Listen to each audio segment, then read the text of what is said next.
인사합시다. 우리는 하나님의 가족입니다. 옆 사람 인사합니다.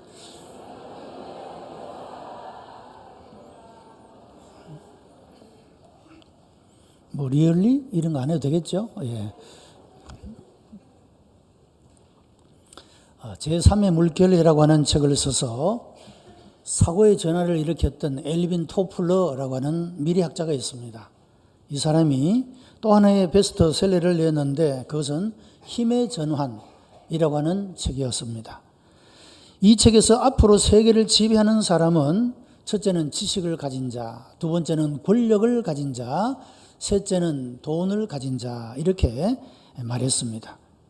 뭐 특별한 것은 없지만 옛적부터 그리고 앞으로도 아마도 지식과 권력과 돈은 사람들을 지배하는 수단이 될 것이고, 그리고 사람들은 모두가 다 그런 지배의 계층에 들어가기 위해서 이것들을 얻기를 추구하게 될 것이고, 어떤 것을 희생하더라도 이것을 얻어서 신분의 상승, 그리고 내 위치에 이런 상승을 위해서 힘쓰게 되고 애쓰게 될 것은 틀림없는 사실이라고 말할 수가 있습니다.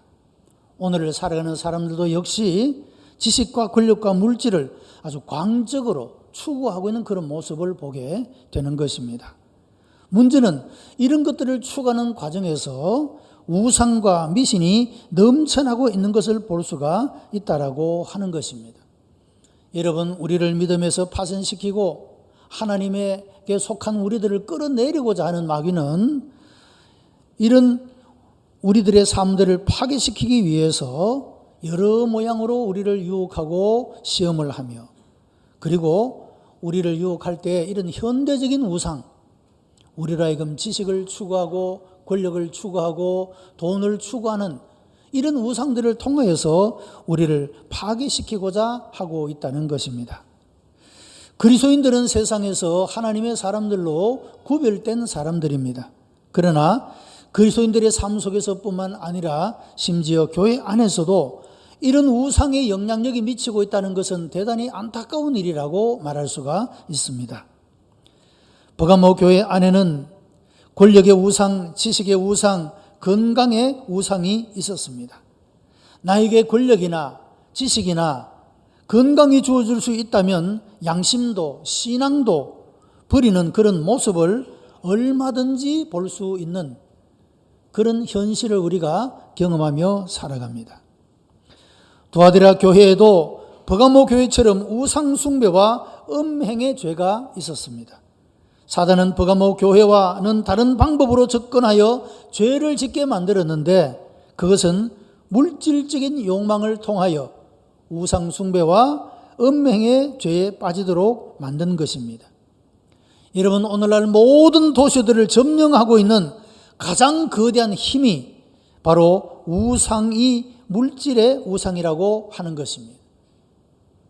오늘날의 사람들은 돈을 벌 수 있다면 무슨 일이든지 할 수 있다는 생각을 가지고 살아가는 사람들이 너무도 많습니다.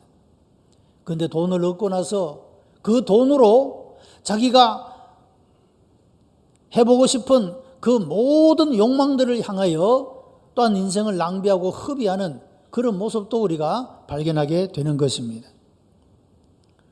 참으로 옛적의 사람들이나 오늘날의 사람들이나 앞으로 살아갈 사람들이나 할 것 없이 우리가 늘 직면하고 부딪히고 그리고 이겨내야 할 그리스도인들의 그런 싸움은 바로 이런 현대적인 우상, 지식의 우상, 권력의 우상, 물질의 우상과 우리는 끊임없이 투쟁을 벌여야 하고 그 싸움에서 승리하는 자가 되어야 된다라고 하는 것입니다.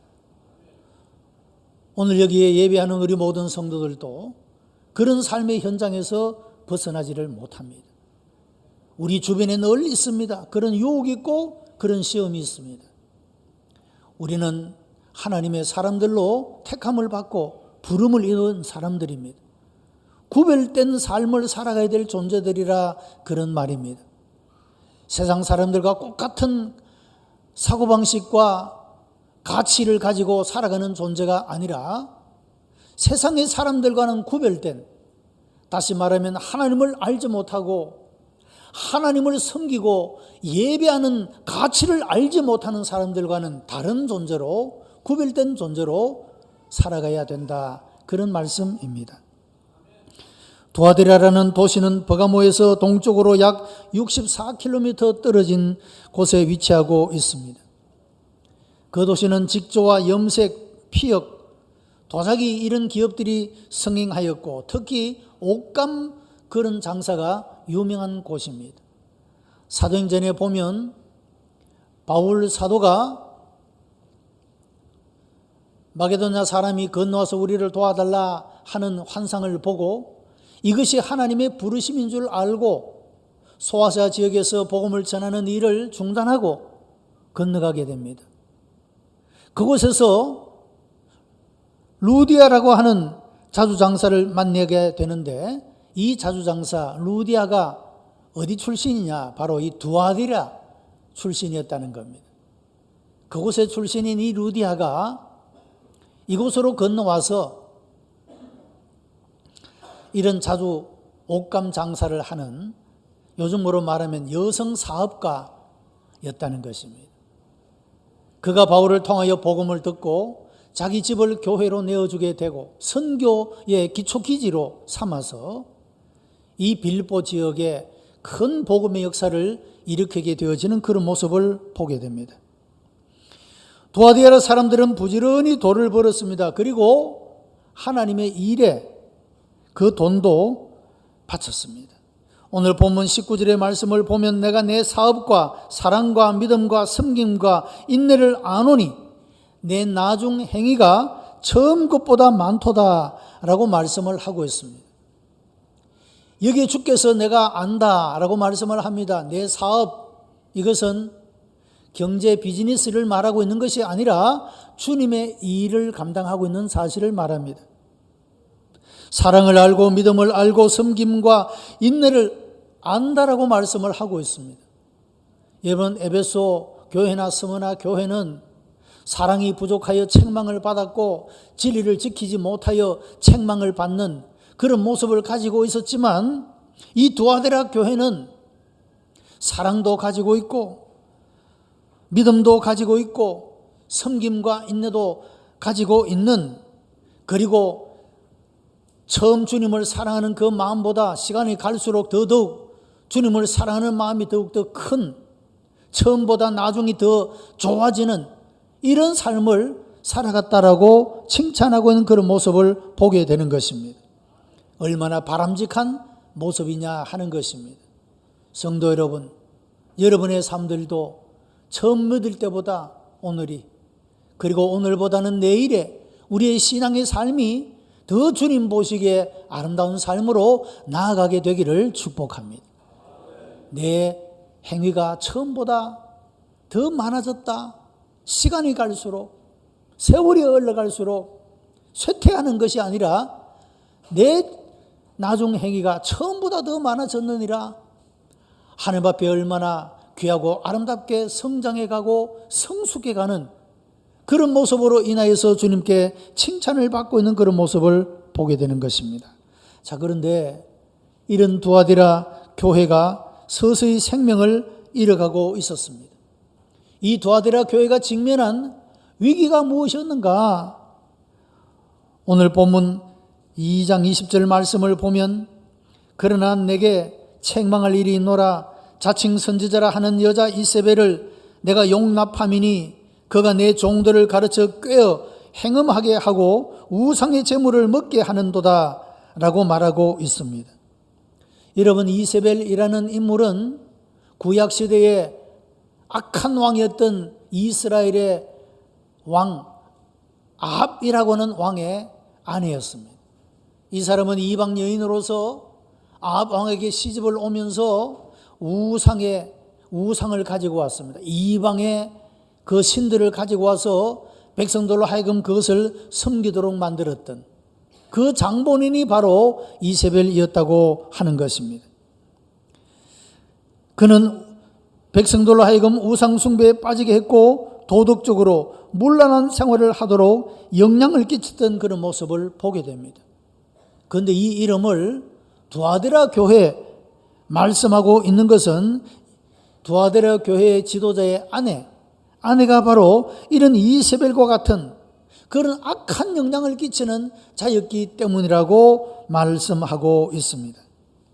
여러분, 이 사람이 어떻게 해서 교회 안에 이런 영향을 끼치는 사람이 되었는지 정확하게 알 수는 없지만 어쩌면 돈이 많았기 때문에 혹은 그가 기도를 많이 했기 때문에 사람들에게 영향을 끼치는 그런 존재가 되었는지 모릅니다.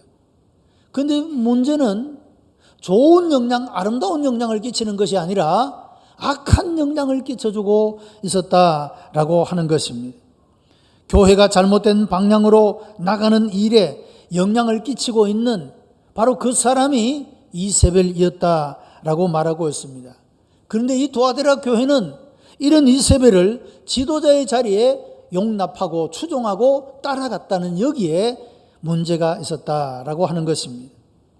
또한 두아디라 교회는 이런 이세벨의 철학을 수용했다라고 말씀합니다.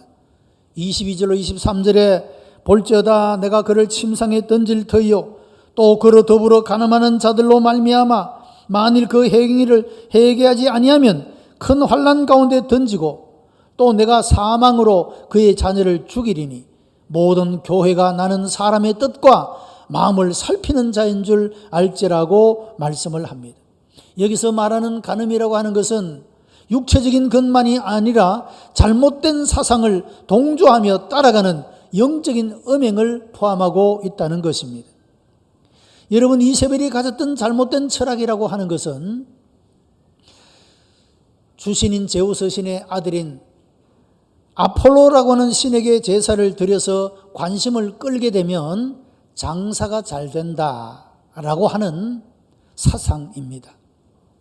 여러분, 그래서 많은 사람들이 장사를 하는 사람들이 그 장사가 잘 되게 하기 위해서는 아폴로 신에게 제사를 드려서 아폴로 신의 관심을 끌어야 장사가 잘 될 수 있다는 생각을 가지게 되었다고 하는 겁니다. 이 두아디라에는 동업조합이 있었습니다. 장사를 하기 위해서는 이런 조합에 가입을 해야만 했고 회원들은 특별한 절기마다 조합에서 드리는 제사에 참여하게 되었다고 하는 것입니다. 여러분, 여기에 그리스도인의 위기가 있었습니다. 하나님을 섬기는 사람이 우상의 신에게 제사를 드리는 일에 참여할 것인가 말 것인가 하는 이런 갈등을 가지게 되었다고 하는 것입니다. 이세벨은 이런 갈등을 가지고 있는 사람들에게 이렇게 말합니다. 조합에 가지 않고 장사를 할 수 없으니 가입을 해야 하고 관습적으로 문화적으로 드리는 제사에 절 한 번 했다고 신앙이 없는 것이라고 생각하지 마세요. 우리가 열심히 돈을 많이 벌어서 헌금을 많이 해서 주를 섬깁시다. 이렇게 이야기를 했다는 겁니다. 이런 믿음이 약한 사람, 하나님을 섬기는 가치에 대해서 확신이 없는 사람은 그렇게 하면 되겠구나. 그냥 우리가 문화에 참여해서 절 한 번 하는 것이 얼마나 큰 나쁜 것이 되겠는가. 내가 또 장사가 잘 돼서 돈을 많이 벌면 헌금을 많이 해서 섬기면 되지 않겠는가. 이렇게 생각하는 사람들이 있게 되었다는 거죠. 동조해서 따라가는 사람들이 있게 되었다, 그 말입니다. 여러분, 우리가 분명히 알아야 될 것은, 우리 마음에 확정해야 될 것은, 여러분, 하나님을 잘 섬기는 일이 돈을 많이 바치는 일에 있는 것이 아니라는 겁니다. 하나님의 마음을 알고 하나님의 뜻을 알고 하나님이 기뻐하시는 뜻대로 응답하는 삶을 사는 것을 하나님이 좋아하시지, 우리가 헌금을 많이 바치는, 우상에게 절을 해서 돈을 많이 벌었다 합시다. 그것으로 헌금을 많이 바치는 것 결코 하나님이 원하는 것이 아니라고 하는 것입니다. 사무엘서에도 그렇게 말씀하고 있습니다. 순종이 제사보다 낫다, 그렇게 말씀하고 있지 않습니까? 하나님 말씀을 불순종하면서 제사를 아무리 잘 드려보아야 하나님이 기뻐 받으시는 것이 아니라 그들은 나의 마당만 바른 것에 지나지 않는다 라고 책망하시는 그런 모습도 우리가 발견하게 되는 것입니다. 이세벨은 이와 같은 자기의 사상을 가지고 그 성도들을 설득을 합니다. 많은 사람들은 이런 이세벨의 사상에 동조를 해서 따라갔다, 그런 말입니다. 여러분, 두아디라 교회는 비기독교적이고 반성경적인 철학을 따르도록 선동하고 있는 이세벨에게 유혹되어서 심각한 이런 윤리적인 딜레마에 빠지게 된 것입니다. 오늘날에도 이윤을 추구하기 위해서 수단과 방법을 가리지 않는 이런 사고방식이 여전히 지배하고 있는 그런 모습을 보게 되는 것입니다. 돈을 벌기 위해서라면 불의도 행하고 속이기도 하고 악한 일도 행하고, 돈을 벌기 위해서라면 무슨 일이든지 할 수 있다고 하는, 여러분, 이런 사고방식이 아주 팽배해 있는 그런 모습을 보게 됩니다. 돈을 벌기 위해서라면 하지 못할 일이 없다. 돈을 벌 수만 있다면 내가 무엇이든지 할 수 있다. 여러분, 그런 생각을 가지고 살아가는 사람이 바로 오늘날에 하나님을 알지 못하는 세상 사람들의 사고방식이라고 하는 겁니다. 그리고 많은 사람들이 그 철학에 동조해서 따라가고 있는 그런 모습을 보게 됩니다. 안타까운 것은 그리스도인이라 하면서도 하나님을 섬기지 아니하고 우상에게 절을 하고 지식의 우상, 권력의 우상, 물질의 우상에 붙잡혀서 여러분 동조하며 따라가는 이런 유혹 속에 빠져 있는 사람이 얼마나 많은가라고 하는 것입니다. 하나님은 이런 두아디라 교회를 향하여 회개할 수 있는 기회를 주셨습니다. 그러나 그들은 하나님이 주신 회개의 기회를 거절했다라고 하는 것입니다. 21절에 또 내가 그에게 회개할 기회를 주었으되 그 음행을 회개하고자 아니하는도다 라고 말씀을 합니다. 그들이 회개하지 않은 것은 하나님 앞에서 신앙으로 사는 것보다 돈과 권력과 출세가 더 중요했기 때문이라고 하는 것입니다. 여러분, 사람들이 실제적으로 신앙을 통하여 얻게 되는 것들은 당장의 눈앞에 보이거나 내 손에 잡히지 않을 수 있습니다. 그런데 우상을 섬기고 장사가 잘 되는 이런 일은 바로 눈앞에 보여지고 손에 잡히는 것들 아니겠습니까? 이것이 유혹의 미끼인 줄 알지 못하고 계속해서 우상에게 절하고 우상에게 제사를 하고 그래서 장사가 잘 됩니다. 그러나 이것은 유혹이고 시험이라고 하는 것입니다. 여러분, 하나님을 떠나서 하나님이 주시지 않는 복처럼 보이는 것들은 결국에는 그것이 재앙이 된다는 사실을 기억해야 합니다. 하나님이 주시는 것이 진정한 복입니다. 하나님이 주시지 않는 그 모든 것들은 재앙의 요소가 되어지더라, 그런 말입니다. 얼마나 많은 사람들이 그런 방법으로 물질을 취하여 그 물질 때문에 명예를 더럽히고 가정을 망치게 되고 가문을 망치게 되는 그런 일들이 여러분 역사 속에서 비일비재하게 일어나고 있고 오늘날에도 그런 일들이 계속해서 나타나고 있는 그런 모습을 볼 수가 있지 않습니까? 얼마나 많은 사람들이 불의한 방법으로 권력을 취하고 그것 때문에 오히려 그것이 부끄럼이 되어 온 가문에 화를 가져오게 되는 그런 경우도 얼마든지 볼 수가 있다라고 하는 것입니다. 하나님은 이런 잘못된 사상을 가지고 우상을 섬기는 이런 자들을 향하여서 회개할 기회를 주었지만, 그러나 그들은 이런 하나님의 경고는 듣지 않아도 아무런 일이 생기지 않았기 때문에 그들은 하나님의 말씀을 무시하고 눈에 보이고 손에 잡히는 여러분 이런 세상을 쫓아서 살아가게 되었다고 하는 것입니다. 하나님은 그들에게 끊임없이 경고의 메시지를 줍니다. 회개하고 돌이키라. 그렇지 아니하면 너를 침상에 던지고 그래도 말을 듣지 않으면 내 자녀를 죽이겠다라고 말씀하고 있는 그런 모습을 보게 됩니다. 여러분, 이 두아디라 교회는 이런 주님의 경고를 무시하고 회개할 기회를 잃어버린 그런 모습을 보게 됩니다. 여러분, 우리가 하나님께 은혜 받는 것도 은혜 받을 기회가 있습니다. 우리가 예배하는 이 시간은 하나님의 은혜를 받을 수 있는 기회입니다. 고린도서 6장에 지금은 은혜 받을 만한 때다, 그렇게 선포하고 있는 모습을 보게 되는 것입니다. 여러분, 모든 것들은 기회라는 것이 있습니다. 회개도 내가 나중에 내 잘못 깨닫고 회개하면 되지, 아닙니다. 성령께서 내 마음속에 회개할 마음을 주실 때 즉시로 회개해야 하는 거예요. 그렇지 않으면 회개할 기회를 잃어버리게 된다는 겁니다. 여러분, 우리가 생활 속에서 누군가에게 잘못을 했는데 내가 저분에게 사과를 해야 되겠다, 내 잘못을 고백해야 되겠다 마음을 가질 때가 있잖아요. 그런데 그 기회를 놓쳐버리면 1년이 가고 10년이 가고 많은 시간이 흘러가도 그만 그 기회를 다시 잡지 못하게 되는 그런 모습들을 우리가 경험하게 되는 것입니다. 이런 가까운 부부의 관계에서도 마찬가지입니다. 내가 말해야 되는데, 내가 잘못했노라고 말해야 되는데 그 기회를 놓쳐버리게 되면 그만 일주일이 가고 한 달이 가고 1년이 가고 그러다 보면 미처 말하지 못한 채 지나가 버리고 그것은 상대방에게 큰 상처가 되어 못이 되어 아픔이 되어 그 관계를 깨뜨리겠는까지 이르게 되어지는 그런 경우를 얼마든지 볼 수가 있다라고 하는 겁니다. 회개에도 기회가 있습니다. 은혜 받는 것도 기회가 있습니다. 여러분이 이 기회를 잃지 않는 복된 여러분들이 되시기를 축복합니다.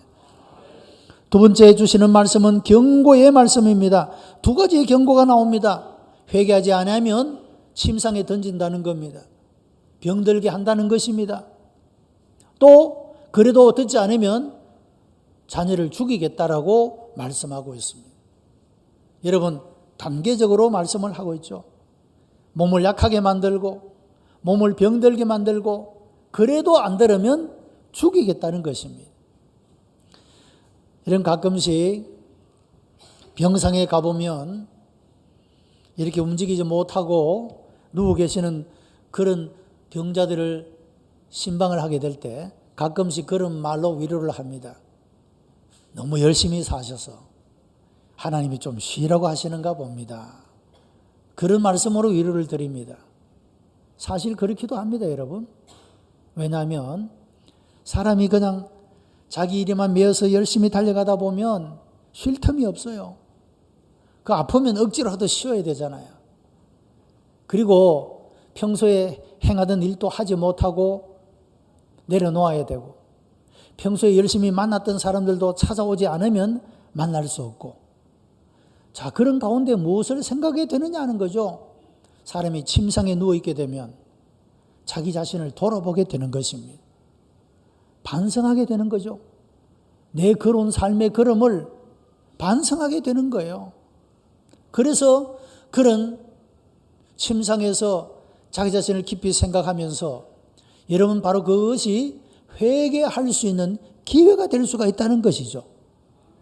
그런데 그런 기회에 자기 자신을 돌아보지 않고 내가 어디를 향해서 달려갔는지, 제대로 달려갔는지 여러분 그것도 점검해 보지 않고 그런 기회를 놓쳐버리게 되면 여전히 살아왔던 삶을 그냥 또 살아갈 것 아니에요.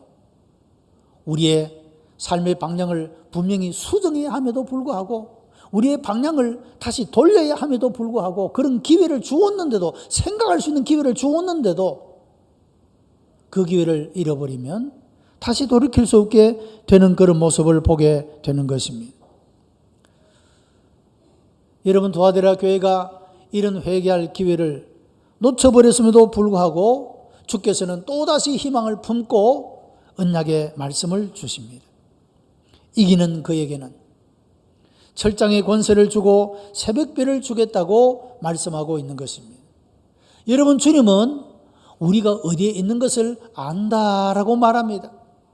우리가 주님을 위하여 일하는 그 일도, 섬김도, 사랑도, 믿음도, 인내도 다 알고 있다라고 말씀하고 있습니다.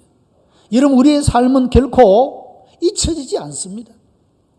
우리의 아픔을 하나님이 아십니다. 우리의 고민, 우리의 갈등, 우리의 연약함 하나님이 아신다고 말씀하고 있습니다.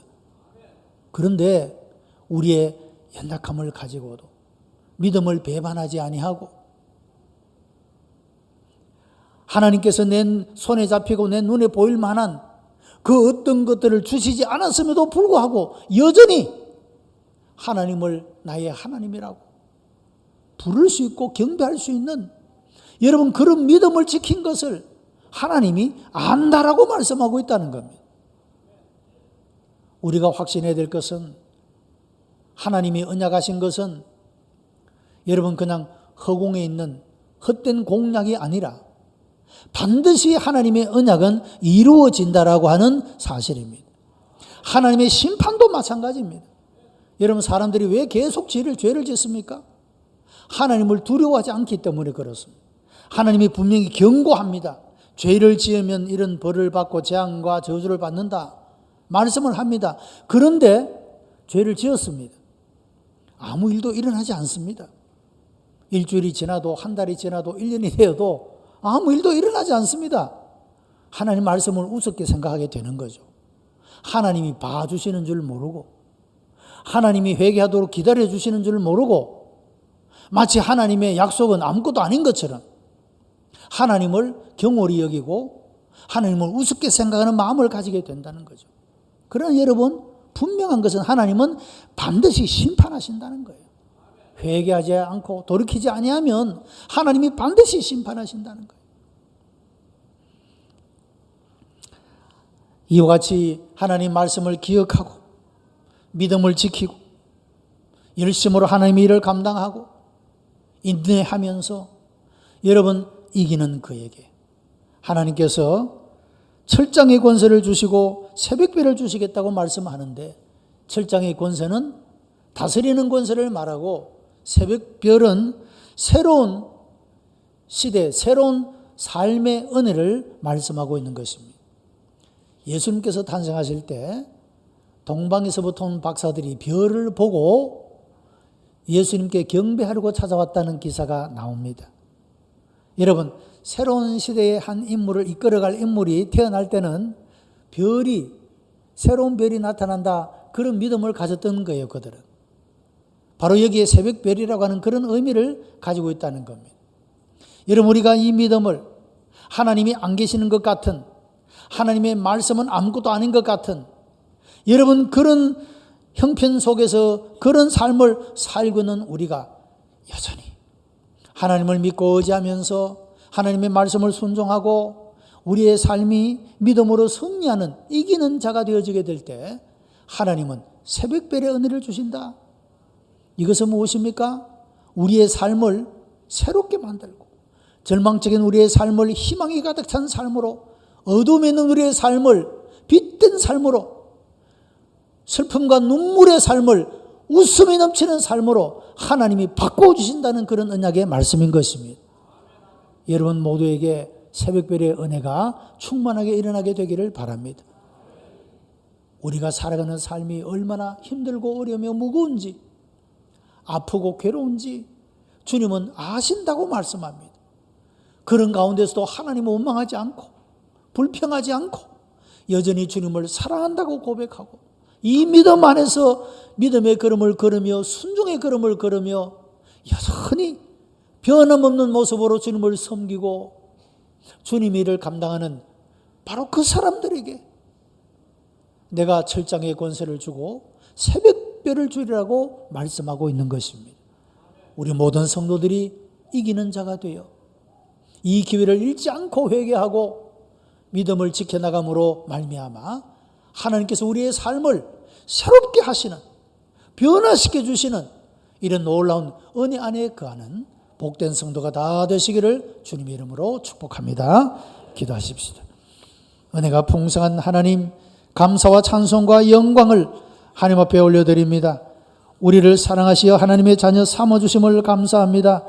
이 세상의 사람들과는 구별되게 살아갈 수 있도록 우리를 인도해 주옵소서. 이 세상의 모든 사람들이 지식과 권력과 물질의 노예가 되어 우상을 섬기며 살아갈지라도 하나님이 허락하지 않는 것 우리가 욕심부리거나 탐내지 않게 하여 주옵시고 하나님 우리에게 필요한 모든 것을 주실 줄 믿고 이 믿음으로 승리하는 하나님의 백성들이 다 되게 역사해 주시옵소서. 예수 그리스도의 이름으로 기도드리옵나이다. 아멘.